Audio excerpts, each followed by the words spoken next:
Sungwoo is quite pissed at the system and he yells at it saying that all of these items are mine since I inherited them from the World Eater. Sungwoo keeps on yelling that all of these items will be wasted in here for eternity if they don't have anyone to claim them. A system notice pops up informing Sungwoo that if the original owner is gone for a long period and a forced unlock is required, the player can use one of two methods. First, he can use Hephaestus Master Key. Second, the Grave Robber trial is unknown and can only be attempted once every 24 hours. Sungwoo is thinking that option 1 is out of the way, and now he can only go for option number 2. As soon as Sungwoo accepts the Grave Robber trial, the whole room illuminates with bright light. The Forge Guardian, the Gold Guard, makes its entrance. Sungwoo says that this Guardian looks like the ultimate version of Hanho, and he is glad that it's not a complicated trial. Sungwoo tries to summon his undead minions, but a notification pops up informing him that a special power dominates this space.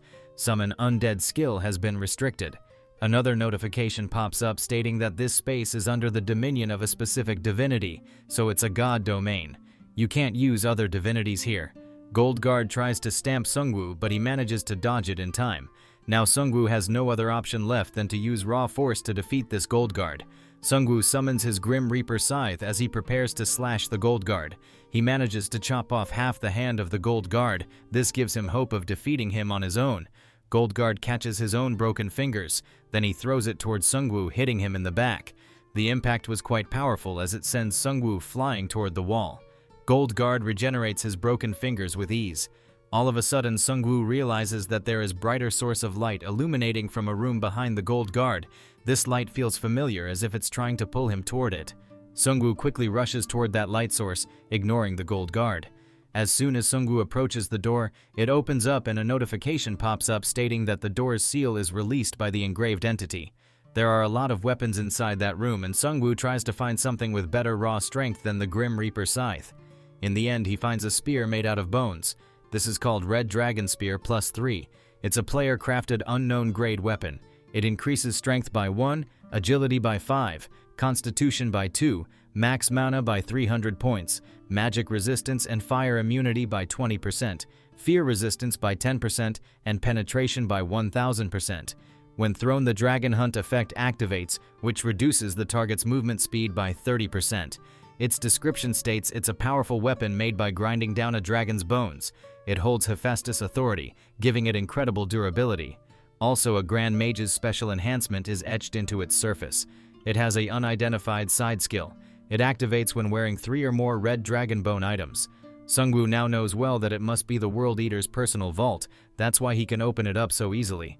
World Eater was the one who slayed a dragon and held the divinity called Siegfried. If he was in his complete form, then even he could not have beaten him even in death. Right outside the room, Gold Guard is waiting for Sungwoo to come out. Sungwoo takes this opportunity to aim at the head of the Gold Boy. He easily manages to penetrate its head using the spear, and he earns 1 gold coin for defeating the Gold Guard. After his death, Secret Vault number 13 forcibly opens up. Sungwoo now has an idea about this trial. He can forcibly open 1 vault after every 24 hours by completing this trial. In that vault, Sungwoo finds the World Eater's Dragon set. This complete set seems to be the perfect replacement for Sungwoo. This set is called Red Dragon Armor +2. It's a player-crafted unknown grade weapon. It increases agility by 3 and constitution by 6 points. It increases physical defense by 300% and magic resistance by 200%, fire immunity by 30%, penetration resistance by 70%, and fear resistance by 10%. It intimidates lower-level enemies when equipped. Its description states that this armor is made from dragon scales and various magical metals. It contains Hephaestus authority and has excellent durability. Plus, a Grand Mage's special enhancement is inscribed on the surface. There is an unidentified set effect. It activates when wearing 3 or more red dragon items. In the same vault, Sungwoo found another red dragon item. This one is called Red Dragon Bracelet, and it increases physical and mental resistances by a small margin. Its description states that it's a magical accessory made from grinded dragon teeth. It contains Hephaestus authority and is extremely durable. With this item, Sungwoo just completed the Dragon Lord Red item set. Dragon Lord is a special type active skill. It requires the possession of 3 or more red dragon items. The skill varies depending on the equipped set items. One of the sub-skills is called Breath Field. It activates through Red Dragon Spear. It turns a 100-meter area around the spear landing into a lava zone. The second is called Boiling Armor. It activates through Red Dragon Armor. It surrounds the user with a powerful flame vortex. The third one is called Dragon Troop Summon. It activates through Red Dragon Bracelet. It summons and controls 10 dragon-fanged warriors. Sungwoo's high luck just paid off quite big, and now it looks like he can take down the Chinese server more easily than expected. After that being said, Sungwoo exits the Hephaestus Forge, and he brings back a lot of items with him. Hanho begs Sungwoo for some real overpowered items. Sungwoo gives Hanho Achilles' shield while he hands over Talaria Shoes of Hermes to Jisoo-yoon. Talaria Shoes of Hermes is a mythic rank footwear. It increases agility by 10 and vitality by 2 points. It boosts movement speed by 200%, flight speed by 300%, and it can temporarily enter gaseous state. It has a cooldown of 10 minutes. Achilles' shield is a mythic rank shield. It increases constitution by 10 points, physical defense and magic resistance by 100%, curse immunity and status effect immunity by 50%. When mana is infused into the shield, a holy barrier is deployed. In addition, anyone within the barrier becomes immune to all status effects. Both Hanho and Jisoo-yoon are quite happy for these wonderful gifts, while Sungwoo tells Hanho that he got these items after piercing through the head of a gold guard who looked like Hanho. At the same time, Spearman Kyungsoo bursts open into the room, informing Sungwoo that United States server is sending reinforcements and the hypergate should be open soon. After a few minutes, a lot of hypergates open up as a huge fleet of airships emerge from them. These airships form a synergy called Invincible Fleet, and it's a vehicle-type synergy. It requires 30 or more large airships. It increases fleet flight skill by 30%, airship acceleration by 10%, shield strength by 30%. The flagship can open a jump gate to travel 100 kilometers, and it has a cooldown of 24 hours. The Korean players are amazed after watching so many airships in one place, while Lieutenant Kim says that maybe they should leave some airships back in their base to protect it. Master Hurst and Jonathan Cage come out of the flagship, and Hurst says, "Sungwoo, you took all of our stuff back then, and if his life got better because of it." Sungwoo says that he gave Hurst more than double the price for those items. Master Hurst proudly tells Sungwoo that he made this synergy possible, and Sungwoo should be kneeling before his radiant presence. Sungwoo tells him that it is Hurst who should be kneeling before him. Sungwoo asks Master Hurst if he knows about Hephaestus authority. Master Hurst crawls down on his knees, and Sungwoo tells him to follow him if he wants to see it. Sungwoo brings Master Hurst to the Hephaestus domain. Master Hurst is quite amazed after seeing the Hephaestus Forge. It turns out that the Hephaestus Forge is giving different type of information to both Sungwoo and Master Hurst. It is maybe because of his class traits that he sees different options than other players once he touches an item. Master Hurst says that this forge is some legit upgrade. It's more shocking than going from an old software to artificial intelligence. It allows crafting of legendary grade gear, granting special effects. It can craft hunt materials and even boost production rates. Master Hurst says that it's worth giving up a few airships for this reward, and if he researched this, he might be able to complete his divinity. Sungwoo asks him about which divinity quest he is on. Master Hurst says that he is not sure himself since there are too many crafting gods. Maybe his divinity will be determined by what he makes. Master Hurst requests to study this place with his team, and Sungwoo agrees to it. Sungwoo puts up a condition that anything they make here will belong to him, and Master Hurst agrees to it. With that being said, Sungwoo goes to the World Tree to check its evolution. The World Tree is on Maturity Stage 2, and it's grown by 11%. Sungwoo pulls out the World Tree Essence, since he knows that it will have a big impact on the World Tree. Essence of the World Tree is a mythic rank item with unknown effects. Its description states that it contains wondrous power. Sungwoo says that once the World Tree surpasses its maturity stage, it will bring about incredible effects. World Tree faction has reached a point where long-term technological advancements matter more than personal strength. With that being said, Sungwoo inserts the World Tree Essence into the World Tree. A notification pops up informing him that he is using an item that serves as nourishment for the World Tree Maturity Stage number 2. World Tree starts to quickly absorb the essence of the World Tree.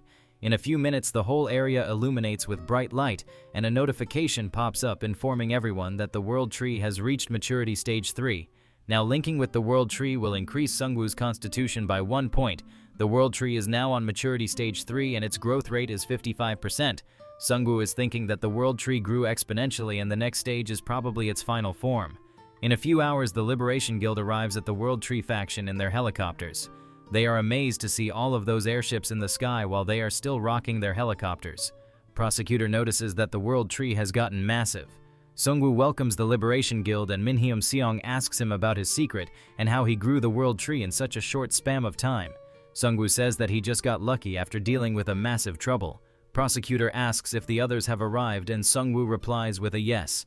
The Hunter Company was the first one to arrive and they are the most enthusiastic about this war. The Hwarang Guild and the Beastmen arrived after them.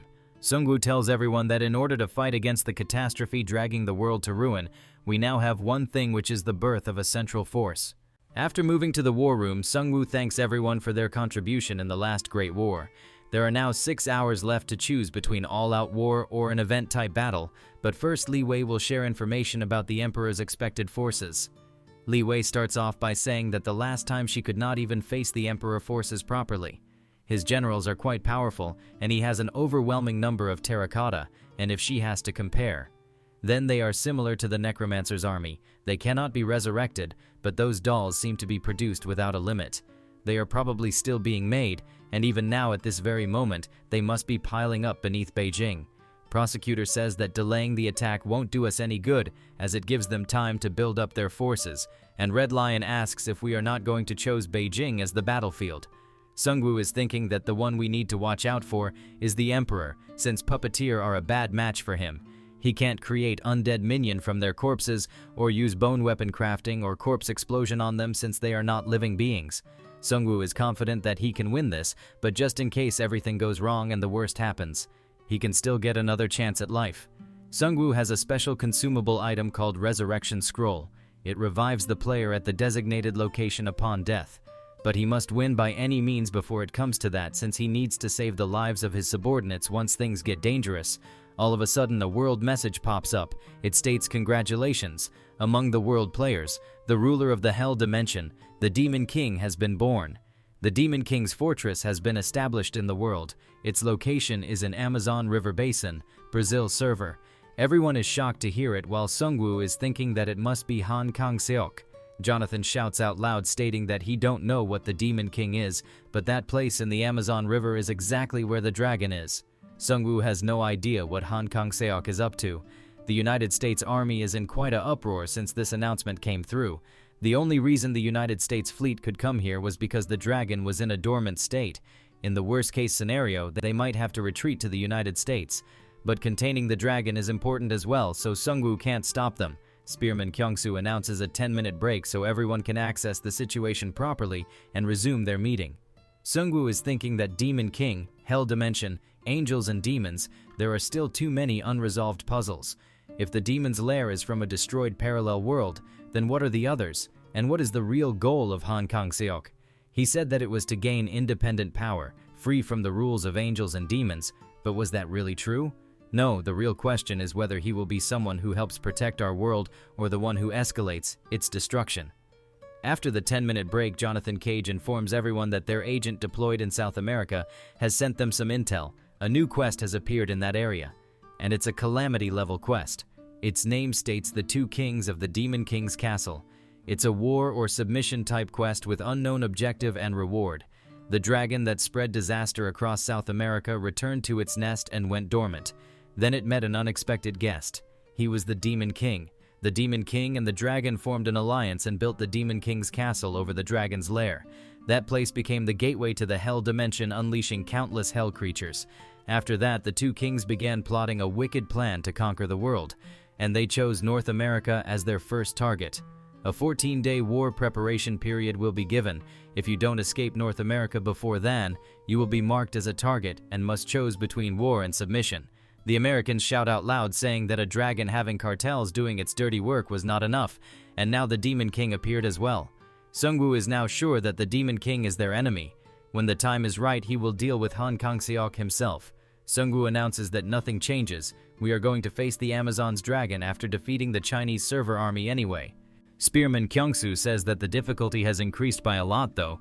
Sungwoo says that even if we send the fleet now, he is not someone we can stop. Let's set up an evacuation plan and keep the gates open. We must win this war and gain greater power, and we are going to use that power to respond to the Amazon's disaster. With that being said, Sungwoo chose an event by the name of Spear, Shield, and Arrow. Rule number 1. Each side splits its forces as follow into 3 units to fight in a single battlefield. Spear unit. Up to 70% of total troops can move freely across the battlefield, and they will get 30% attack bonus. Shield unit up to 70% of total troops will be immobile for 10 minutes after battle starts in a fixed position, and they will get 10% bonus defense. Arrow unit less than 10% of the total troops can move freely across the battlefield. They can teleport to allies every 5 minutes. Rule number 2, when a unit takes over 70% damage, it becomes combat incapacitated, and the enemy receives a victory buff. After a lot of discussion, they decided that the Valkyrie team will be the arrow, the Crusaders will be the shield, while the Necromancer will be the spear. White Rider says that if we fight smart using the rules, we can win with minimal losses. Hanho's father inquires about the location of the battlefield from Sungwoo. Sungwoo says that the battlefield will be right here in Suwon. Prosecutor shouts out loud, stating that this war will be big enough to devastate the entire area, and you are telling us to fight them in our main base. The damage they will suffer here will be severe. Sungwoo says that now I will be honest with you guys. Both Jisoo-yun and I will not lose to the enemy. The enemy will likely target our shield unit, which has movement restrictions. But can we guarantee that our shields won't break? Prosecutor says that he can't guarantee it, and Min Hyum-seong asks if this is why we are fighting at our base. Jonathan states that the walls and the barrier broke during the last war. Even though the world tree has grown, do we have a way to strengthen the shield? Sungwoo points toward the blacksmith, saying that we have the people who can come up with a way. Sungwoo pulls out the mythic rank Aegis shield from his inventory, and he takes back the Achilles shield from Hanho. He then hands it over to Master Hurst, and Hanho complains, saying that, "How can you just give it to me and take it back after a few hours?" Master Hurst asks Sungwoo about what he wants him to make with these shields. Master Hurst is a 5-star blacksmith, while Gondor is a 4-star architect. Sungwoo asks them to build a wall. It does not have to be specifically a wall, just something that absolutely won't collapse, a massive siege defense weapon that can lead us to victory. Master Hurst shouts out loud, stating that we have only 24 hours left, and does he really think it is even possible? Sungwoo further makes him feel worried by saying that everyone's life is in your hands now. After that, 12 hours pass by, and a system notification informs the players that battlefield deployment fixed positions will begin in 12 hours. The names of deployed units will not be disclosed. Spearman Kyungsoo informs Sungwoo that they have a problem. There is a 2-kilometer gap between the barrier and the wall. Defense would be maximized if the wall and barrier align. They need to set up traps in case they can't fix the gap. Sungwoo tells Spearman Kyungsoo to bury monster corpses deep underground while setting up traps. The corpses must be deep enough that the enemy won't notice. At the same time, Master Hurst arrives there, informing Sungwoo that it's been a long time since he has been grounded up like this. He brought along his new creation in the form of an imposing figure. A notification states, "I just witnessed the aura of a masterpiece. It increases physique and mana recovery by 20%, and it increases all stats by 1 point. This is called the Statue of the Guardian. It's a player-crafted item, and its rank is unknown. When multiple items are linked to a large totem, they produce a synergy effect. This item grants the aura of awe effect to all allies within a 1-kilometer radius by just existing. The effects are as follow. Number 1, all stats increase by 10 points. Number 2, physical defense and magic resistance increases by 100%. Number 3, Holy Shield is reinforced by 200% and gains an auto turret feature that fires a petrifying beam at enemies every minute. The description has been added by the creator, which states, "I don't know what this is. It's terrifying." Sungwoo compliments Master Hurst for this extraordinary creation, while Hanho is still sad about the loss of his shield. Meanwhile, in mainland China, the main generals are discussing their war strategy. One of the generals states, as expected, their strategy is an obvious ploy. Head eunuch inquires about the status of their own forces. General says that the preparations are already complete. A massive army of 100,000, unprecedented in scale, is ready. Head eunuch says that His Majesty the Emperor is concerned about our secret weapon, worried it might be destroyed. He asks others if there is no problem in that part. One of his general informs him that it's under the protection of layered holy barriers and the power of the Black Tortoise. Even if the Necromancer recreates the explosion from Busan, the sacred star orb won't have a scratch. He assures the head eunuch that the Necromancer will loose all of his minions and die miserably. Head eunuch orders them to quickly complete the transport of the sacred star orb. We are going to dedicate this victory to His Majesty the Emperor. At the same time, both Sungwoo and the head eunuch are thinking that their war preparations are complete and they are going to crush their enemies this time.